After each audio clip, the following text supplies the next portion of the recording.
Marin Solis had signed the contract without reading the fine print. In her defense, tutoring gigs across 3-star systems didn't usually come with hazard pay clauses. The posting had seemed simple enough. Experienced educator, needed for primary level instruction. Species, Kravik. Duration, 6 standard months. Compensation, excellent.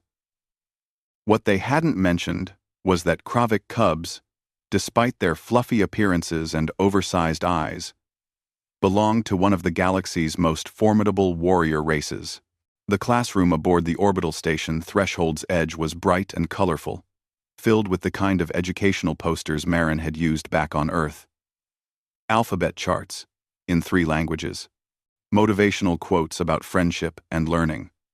A corner dedicated to art supplies that the cubs had immediately identified as potential weapons. Marin should have seen the signs earlier.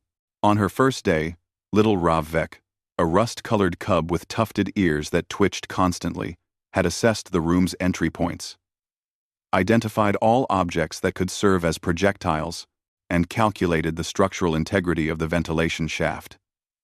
He was 6 years old by human standards. "Miss Solis," he'd asked in his high-pitched voice, "why is your species so soft?" She'd laughed it off. "We make up for it with creativity, Ravek."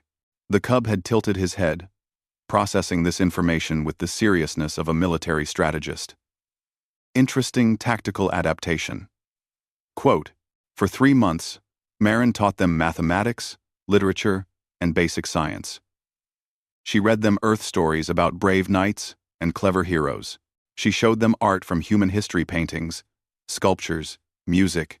The Kravik elders had specifically requested human cultural education, believing it would round out their cubs' otherwise combat-focused upbringing. The cubs absorbed everything with fierce intensity. They didn't just learn, they conquered knowledge like new territory. Ravek, in particular, had become her star pupil, his essays on human resilience both touching and slightly terrifying in their analytical depth. Then came the day the pirates arrived. Marin was in the middle of explaining photosynthesis when the station's alarms shrieked to life. Red emergency lights flooded the classroom, and the intercom crackled with the station commander's tense voice. "All personnel to safe rooms. This is not a drill. Hostile boarding in progress."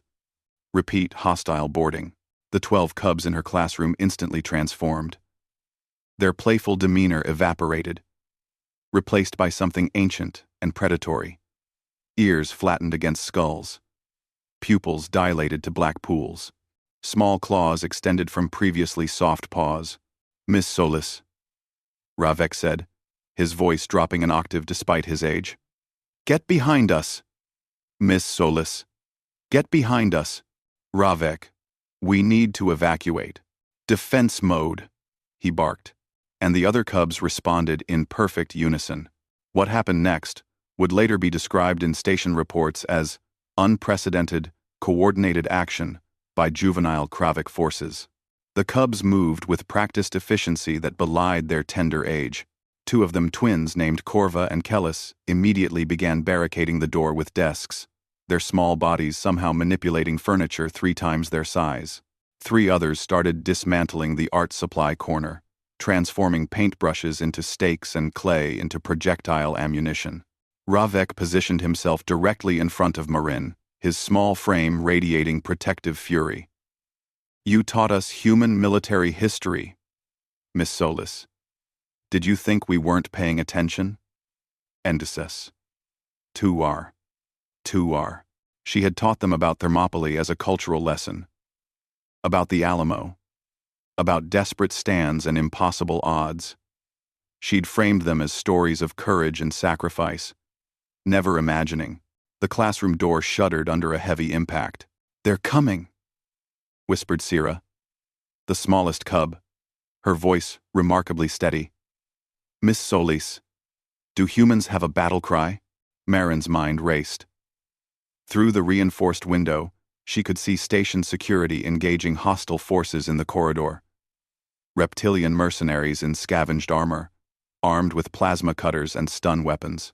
The security team was falling back, overwhelmed. The pirates wanted hostages, leverage, and a classroom full of Kravic cubs, the children of warriors, diplomats, and politicians, represented the ultimate prize. Miss Solis, Ravek's urgent voice snapped her back to the moment. Battle cry. Something primal awakened in Marin's chest. These cubs, her cubs, were preparing to fight trained mercenaries to protect her. The human tutor they'd questioned on day one for being too soft. She thought of every lesson she'd taught them. Every story of human stubbornness, creativity, and refusal to surrender. Every example of her species' absurd tendency to fight when outmatched, to improvise when outgunned, to survive when logic said they shouldn't. The door buckled. Remember what I taught you about Earth's predators? Marin's voice carried across the classroom, calm and clear. Humans aren't apex predators because we're the strongest. We're apex because we're the most persistent. Ravek's ears perked up. The other cubs turned to look at her, even as they maintained their defensive positions. We hunt by exhaustion, Marin continued, pulling off her shoes, heeled boots that suddenly looked like clubs. We adapt to every environment. We turn everything into a tool. She grabbed a decorative globe from her desk, feeling its weight. And we never abandon our pack. The door exploded inward. 3 mercenaries pushed through. Plasma cutters raised and froze at the sight before them.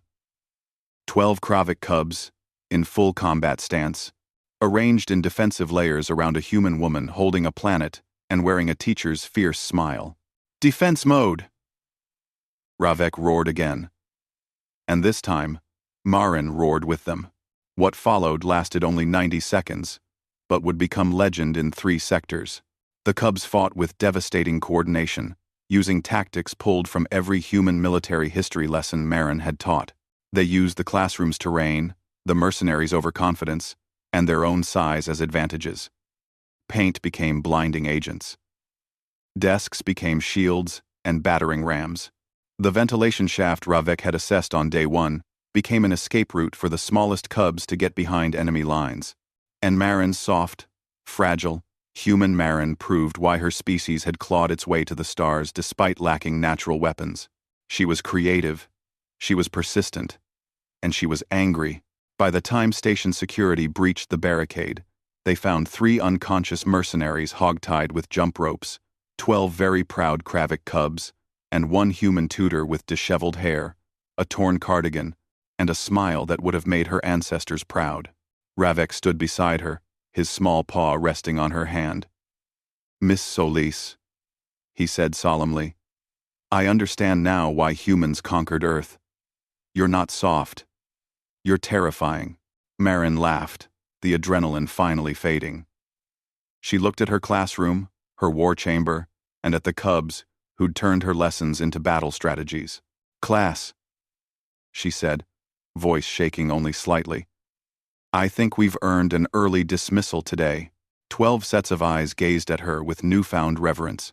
Ravek's ears twitched forward. Tomorrow, can you teach us about human guerrilla warfare? Marin groaned, but she was smiling. We'll see, Ravek. We'll see. The Kravic elders would later request a contract extension. They'd also quietly add a combat instructor certification to their requirements for future human tutors. Just in case. Because as they'd learned, when humans decided to teach, even their lessons in literature and art could become weapons. And when they decided to fight, they turned classrooms into fortresses and cubs into legends. Human. Fuck yeah.